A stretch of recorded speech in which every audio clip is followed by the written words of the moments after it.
అమెరికాలో ఉద్యోగాలు చేయాలనుకునే యువత కలలు ఆవిరవుతున్నాయి. ఓవైపు ఏఐ రాకతో ఉద్యోగాల్లో కోతలు పెడుతున్నాయి పలు ఐటీ కంపెనీలు. మరోవైపు H1B వీసాలను మరింత కఠినతరం చేశారు ట్రంప్.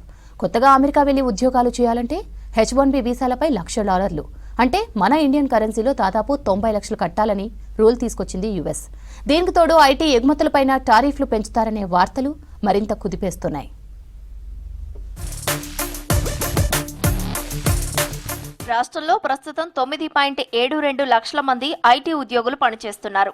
ఏటా ఇంజనీరింగ్ కాలేజీలో గ్రాడ్యుయేషన్ పూర్తి చేసి సుమారు 1,00,000 మంది బయటకు వస్తున్నారు. వీరిలో ఎక్కువ మంది ఐటీ ఉద్యోగాలపైనే ఆశలు పెట్టుకుంటున్నారు. సగం మంది మన దేశంలో పనిచేసేందుకు మొగ్గు చూపుతుండగా మిగతా వారు ఇతర దేశాల్లో, మరీ ముఖ్యంగా అమెరికాలో ఉద్యోగం చేయాలని కలలు కంటున్నారు. కానీ కొద్ది రోజులుగా మార్కెట్లో ఐటీ ఉద్యోగులకు గడ్డు పరిస్థితులు ఎదురవుతున్నాయి.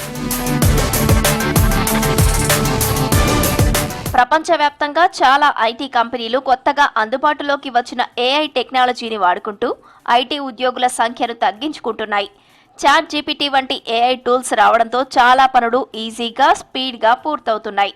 ఒకప్పుడు మనుషులు చేసే పనులన్నీ ఏఐ చేస్తుండటంతో ఉద్యోగుల భద్రత ప్రశ్నార్థకంగా మారింది. పెద్ద పెద్ద కంపెనీలు కూడా ఉద్యోగులను తొలగిస్తున్నాయి. 2030 నాటికి ఐటీలో 85 మిలియన్ జాబ్స్ గల్లంతవుతాయని ఓ సర్వే స్పష్టం చేసింది. కానీ అదే స్థాయిలో కొత్త ఎంప్లాయ్మెంట్ జనరేట్ అవుతుందని కూడా ప్రకటించింది. అమెరికా ప్రభుత్వం H1B వీసా ఫీజును ఏకంగా $1,00,000లకు పెంచింది. ఇది కొత్తగా అమెరికా కంపెనీలో జాయిన్ అయ్యే వారికే అని క్లారిటీ ఇవ్వడం ఇప్పటికే ఉద్యోగాలు చేస్తున్న వారికి ఊరట కలిగించే అంశం. గతంలో H1B వీసాపై $5,000 నుంచి $6,000 ఫీజు ఉండగా ఇది $1,00,000లకు పెంచారు. అంటే మన ఇండియన్ కరెన్సీలో 90 లక్షల రూపాయల వరకు ఉంటుంది. దీంతో అమెరికా వెళ్లి ఉద్యోగం చేయాలనుకునే వారి ఆశలు ఆవిరవుతున్నాయి. ఇండియాలో తక్కువ జీతాలకు పనిచేసే నిపుణులు దొరుకుతున్నందుకే అమెరికా కంపెనీలు వారిని ఉద్యోగాల్లో చేర్చుకునేందుకు మొగ్గు చూపుతున్నారు. ఐటీ నిపుణులకు ఏడాదికి 90 లక్షల లోపే జీతం ఉంటుంది. అలాంటిది అంత పెద్ద మొత్తంలో ఫీజులు చెల్లించి ఇండియా నుంచి ఐటీ నిపుణులను నియమించుకునేందుకు అమెరికా కంపెనీలు మొగ్గు చూపకపోవచ్చనే అనుమానాలు వ్యక్తమవుతున్నాయి. భారత ఐటీ కంపెనీలకు అమెరికానే ప్రధాన మార్కెట్. కానీ అమెరికాలో ఉద్యోగాలు అమెరికన్లకే అనే నినాదం, డేటా భద్రత వంటి కారణాలతో భారత కంపెనీలకు కొత్త ప్రాజెక్టులను యుఎస్ సర్కార్ కొంతకాలంగా తగ్గిస్తుంది. అమెరికా H1B వీసాల విషయంలో భారత్ చాలా కాలంగా అగ్రస్థానంలో ఉంది. ప్రభుత్వం విడుదల చేసిన లెక్కల ప్రకారం ఏటా జారీ చేసే వీసాల్లో 70% కంటే ఎక్కువ వీసాలు భారతీయ నిపుణులకే దక్కుతున్నాయి. 2024 ఆర్థిక సంవత్సరంలో జారీ చేసిన మొత్తం H1B వీసాలలో 71% మంది ఇండియన్స్ ఉండగా చైనా 11.7%తో రెండో స్థానంలో ఉంది. ఏటా H1B వీసాల సంఖ్య 85,000. ఈ సంఖ్య పరిమితంగా ఉన్నప్పటికీ దరఖాస్తులు భారీగా వస్తున్నాయి.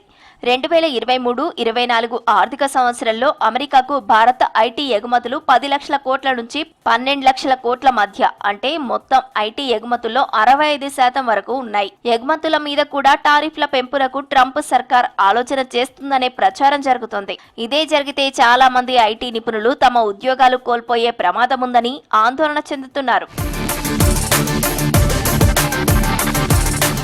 అమెరికా ఆంక్షలతో దేశంలో గ్లోబల్ క్యాపబిలిటీ సెంటర్స్ కు డిమాండ్ పెరిగే అవకాశాలున్నాయని ఐటీ నిపుణులు చెప్తున్నారు. బడా విదేశీ కంపెనీలు తమ ఐటీ ప్రాజెక్టులను వేరే దేశాల్లోని ఉద్యోగులకు ఇవ్వకుండా తమ సొంత సంస్థలైన జీసీసీలతో చేయించుకుంటున్నాయి. ఇక్కడ వీరికి టాలెంటెడ్ ఇంజనీర్లు తక్కువ ఖర్చుతో దొరుకుతారు. హైదరాబాద్, బెంగళూరు, చెన్నై, నోయిడా వంటి సిటీల్లో ఇప్పటికే చాలా జీసీసీలు ఉన్నాయి. ఈ కొత్త పరిస్థితి వల్ల భారతీయ ఐటీ నిపుణులకు మంచి ఉద్యోగాలు దొరికే అవకాశం పెరిగింది. ఇది ఒక విధంగా ఐటీ ఉద్యోగులకు ఊరట కలిగించే అంశమని చెప్తున్నారు. అమెరికా పెట్టిన ఆంక్షలతో భారత్తో పాటు ఆ దేశానికి కూడా నష్టమే. మంచి టాలెంట్ ఉన్న నిపుణులు ఆ దేశానికి దూరమయ్యే ప్రమాదం ఉంది. దీంతో ఇతర దేశాలకు వాళ్ళంతా తరలిపోయే ప్రమాదం ఉంది. ఏఐతో ఎన్ని ఉద్యోగాలు పోతున్నాయో అంతే స్థాయిలో లాంగ్ టర్మ్ లో భారీగానే కొత్త ఉద్యోగాలు వచ్చే అవకాశాలున్నాయంటున్నారు ఎక్స్పర్ట్స్.